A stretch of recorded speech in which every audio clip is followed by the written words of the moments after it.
Deh, Ya, kula badhe tanglet napa? Antasena niku sinten to, Deh? ya ngene. Ya aku yo ora pinter tenan, yo ora paham tenan. Kira-kira saiki iki aku ya roh. Antasena kuwi anake Werkudara utawa Brantasena. Lah ibuke kuwi jenenge Urangayu. Kuwi nalika Brantasena dikongkon Pendeta Durna nyemplung laut kuwi ditulungi karo Mbok Antasena kuwi malih akhire dirabi karo Brantasena. Duwe anak Antasena. Antasena iki bocah iki lek omong ki sroga-sroga, ora pati iso basa, tapi dhek pemikirane kenceng. Lho Lek Antasena niku bapake Brantasena. bapake Brantasena, Ibunipun Urangayu. Urangayu. Niku crita negara pundi niku? Niku cerita negara ya Andawa Jamane niku Pandhawa Ngamarta niku. Oh, lahir lah niku Antasena. Lah kula kan direncang niku sanjang, "Kuwi Antasena, Ya, pancen- Antasena napa?" Pawakane sampeyan ndelok sipate ya uga adoh cara digambare nyang Antasena. Bagus, pastine nggih bagus to. Ya bagusnya ya wis mendekati. Oh, mendekati Ya, niku nggih. tapi- Lha saestu nek niku ibu sanjange ngoten nek niku sampe sakniki.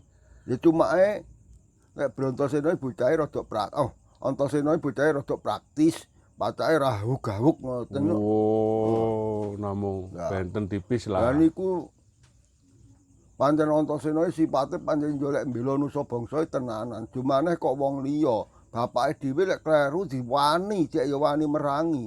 Nggih. Dulure tuwek masih dhewe lek tumindake kleru ya diperangi dhewe. Oh, istilah hitam-hitam putih-putih Nggih. ngoten to. Nah, bener bocah ge enom omongane sroga-sroga ora iso basa tapi ya pancen pendiriane apik, jiwane apik. Oh. Dhek menyampingkan kepentingane dhewe, sing penting kawula karo bangsane uripe iso ayem. Oh, figur Antasena Nggih. niku dadose Ya. istilahnya nggih ados niki to. Napa?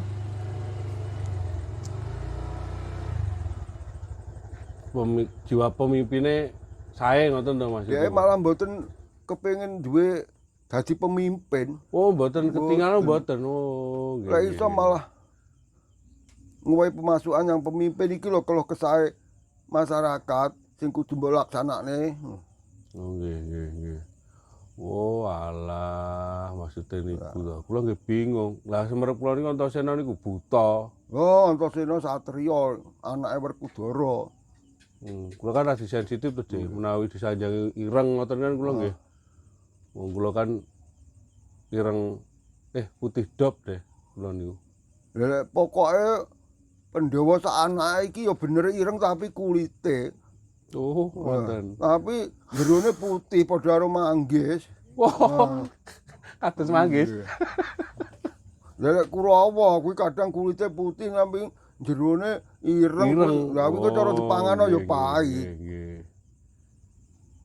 Oh, dados nggih sae nggih. Kula pun nesu-nesu kali rencang niku sanjang lho. Asu ae ngopo mari buta apa karepmu?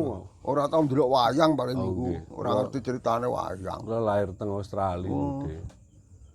Bapak Brenggolo, Ibu Brenggolo. Tapi WNA kula. Kalau Antasena kuwi lek dingge contoh teladan yang awake dhewe bagus kuwi. Oh, nggih, nggih, nggih. Dhek gak butuh dadi pemimpin utawa pandingane saiki iki pejabat ora butuh. Sing penting dhek mikir rakyat kawulane iso urip seneng, ayem, makmur, cukup sandang pangan. Niku pun satu kebanggaane Antasena. Oh, nggih, nggih. Sip, lek ngoten. Nggih. Terus sesuai lah istilahnya kan mengenai rencang nih. Kok ngelem kula niku larene. Wah, jaler ya? Jaler. Nggih. Waduh, napa kula gondrong ngeten apa?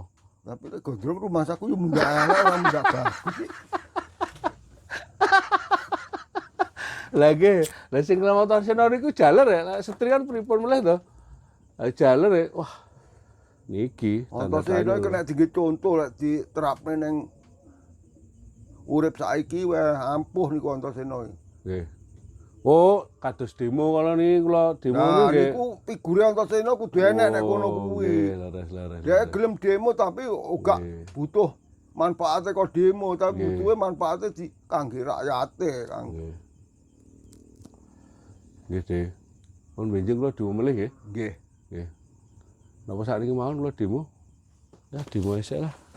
Ya pokoke bekasku lek demo ya demo nyampekne aspirasine rakyat, apa sing dadi unek-uneke rakyat disampekne aja ngantek njarah malah ngelek-ngeleki rakyat. Oh, nggih. Niku oknum niku, senes niku.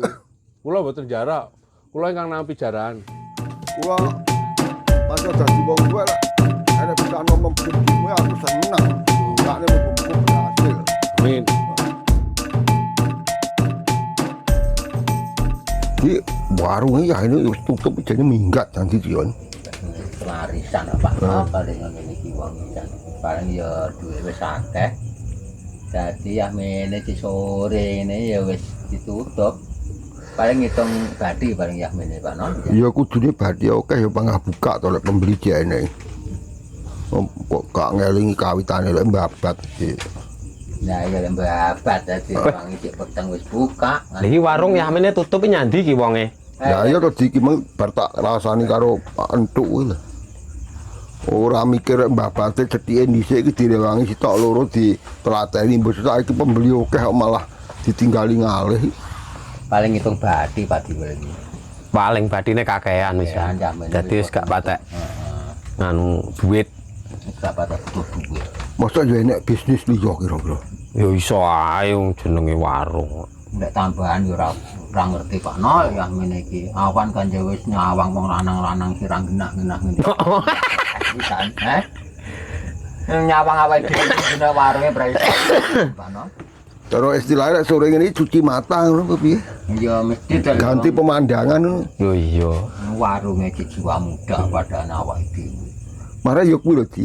Sing nek kene sing kewur piye yo kuwi sing jenenge sapa kuwi? Calonke Mas Aditya apa sapa tuh kuwi? sirate gondrong kuwi Lah yo sesuk cawang wong ngono modele ngono kuwi ora yo nek to bisa maleh to kira-kira. Pak No nyawa Lah iki mah aku ya arep teko. Iya. Emang kok rambut diurip be antar ngulon karo gremeng ae arep nyandi kae emang. Lah iya to. Wong kok penggane mek klontang-klantung nang warung. Tapi kok cek pangan duwe, ajane penggane apa to diwi? Pesugihan paling. Pesugihan. lah aku krungu kae ngarepe demo ngono nek Pak No direne Lah iya to. Aku ngomong karo wong kuwi kok duwike kok enek iki ora pedhot-pedhot to. Padahal ora tau manjing. padahal nek Mek ngetan klontang-klantung numpak motor ngetan ngulon Lah ya karo. kuwi lah.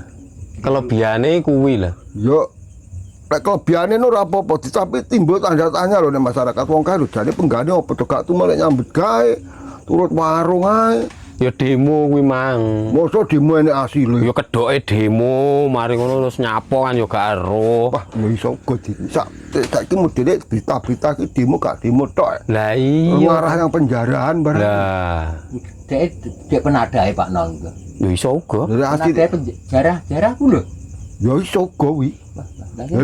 Duite kan ya ora tau lat ngono. Pelaksanaane cara iso nyolong TV sitok ya mek pira to. Lek penampunge kan akeh to. Lah iya. Enek sing nyolong TV tampani TV kipas angin tambah kipas angin. ya kuwi sak-sake mesti diwehne kok kuwi Rosokan mobil ya masuk, minggu tukune kono larang adole murah, tukune adole kono malah larang panggan. ya panggah iso te penadae kuwi ngatur kuwi Dek mendino nang warung kene Lah sing tak samarine sitok. Iya. Awake dhewe kulino ditukokne wedang nek kono iso cara diusut karo sing berwajib awake dhewe katut gak yo ngono kuwi. Ya iso uga katut kan melu mangan. Iso menikmati. Lah menikmati hasilnya kuwi yo ya nan. Terus piye? ngene iki aku ape mundur ae Pak No aku wedi nek lemong ngono niku Ini ae saiki enak.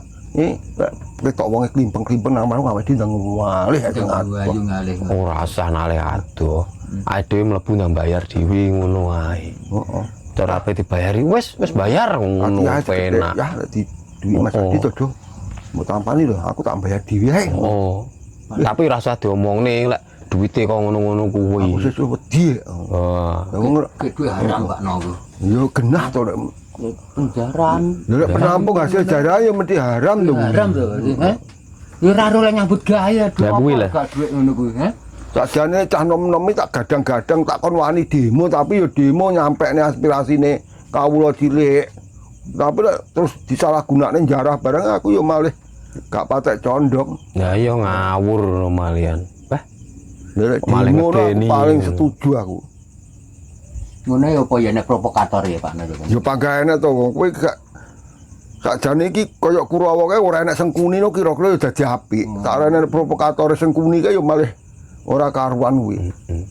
tapi lek ora enek sengkunine ya ora enek ceritane sing menarik kuwi lho. Ya kuwi pancen ya wis dadi klebu elo-elo. Nah. Ora nek jaman wayang ora jaman saiki lakon rebutan warisan ya enek ndemeni bojone kancane ya enek mendem-mendeman ya enek wis nek wayang wis enek di. Berarti isine donya wis ngono kuwi. Iya. Kaya ibaratnya nek wayang ngene, ceritane wayang wis padha karo isine donya. Lakon wayang terjadi nek jaman iki.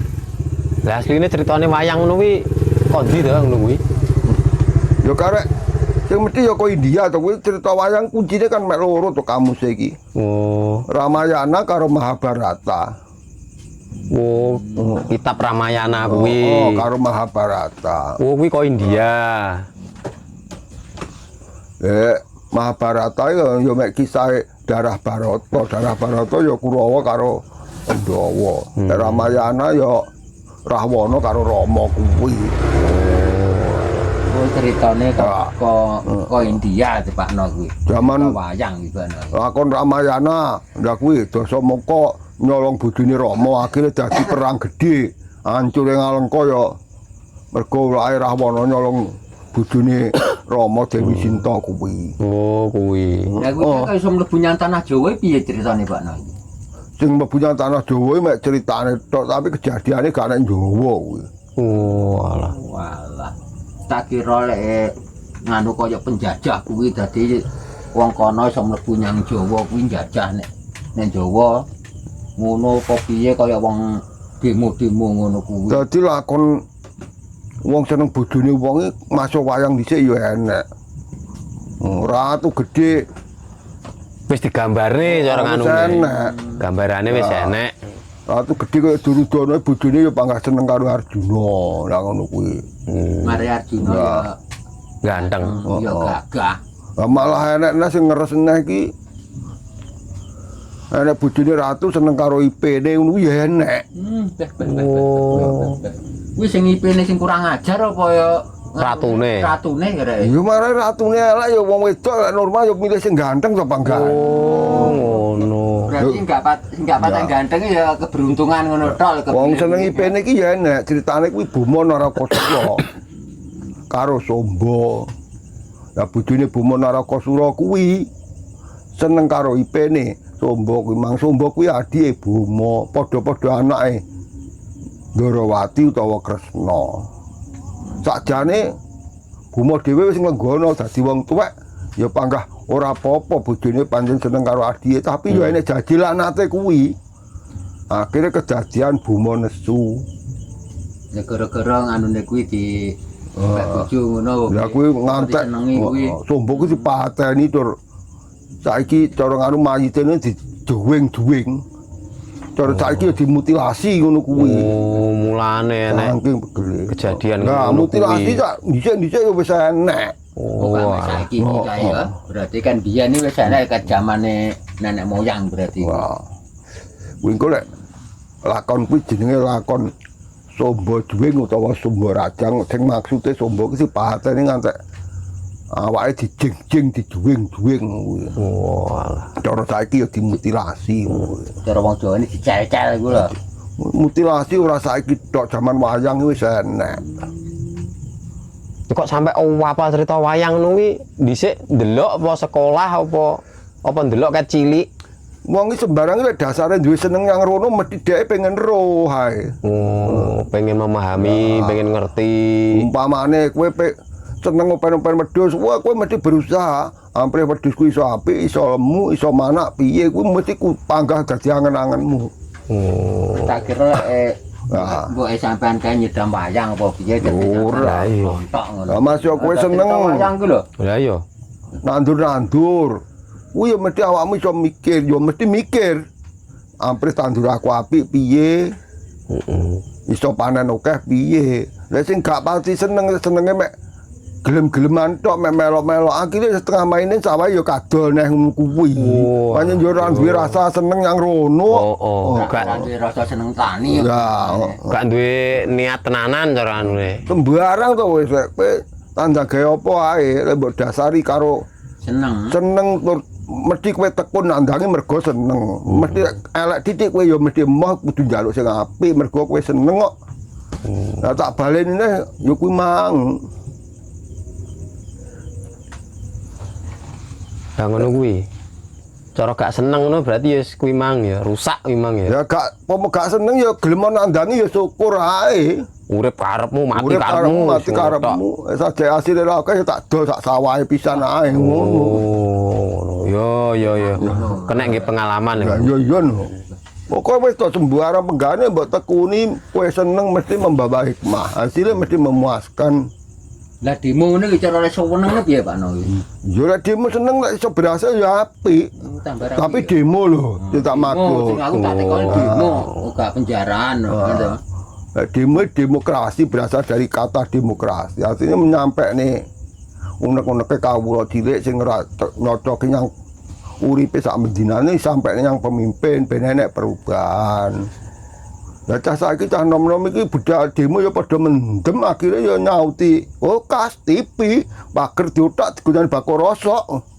Panjen yo kurang kok ge mendem dadi yo piye amrih tambah neh ngono lho. Ngono lho kok ya enek to wong sing dadi penadahe bareng jarahan kok ya enek.